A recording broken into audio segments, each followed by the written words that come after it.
سلام دوستان، خوش آمدید به کانال پخت‌وپزهای خانگی. ما امروز همراه فیفتیل ملایم و با لذت تیار میکنیم. محصولات به ما لازم است 400 گرم فرش، 50 گرم برنج آبپز، یک تا پیاز میده کرده شده، یک تا تخم و پریپراوا برای باز هم با لذت شدنی فیفتیل ما. برای قیلش باشد یک تا سبزی، 2 تا چسناک، 2 تا پیاز، 1 قاشق تمر، 2 قاشق آرد. ما در اول فرش، برنج آبپز،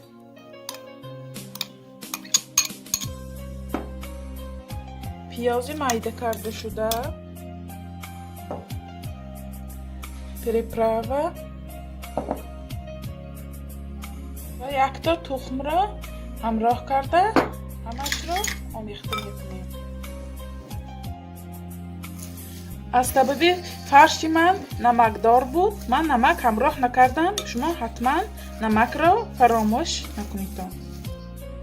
من لیست را خوب روغن کردم و اکنون فرشمان را کلوله کرده با آن میچینم. با لیست دستمان را تر کرده میچینیم کلوله کرده.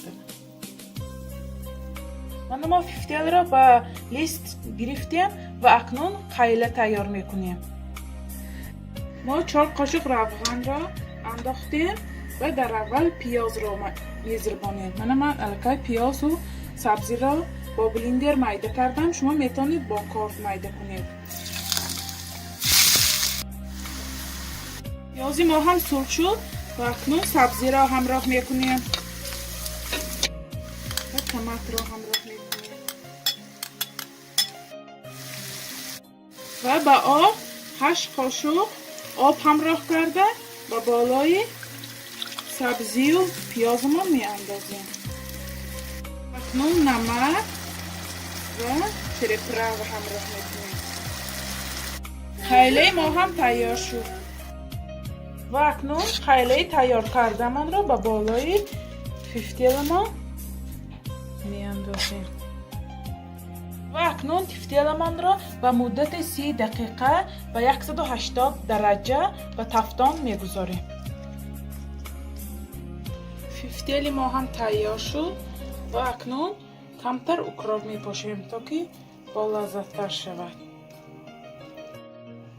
و درون فیفتیل من را میبینیم چگونه تیار شده است.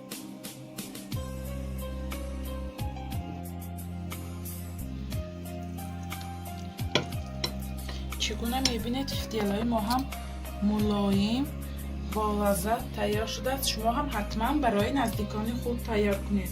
کانال ما را دستگیری کنید، پادپیساتسیا کنید و یار و دوستان را دعوت کنید. خیر تا ویدیوهای آینده در پناه خدا باشید.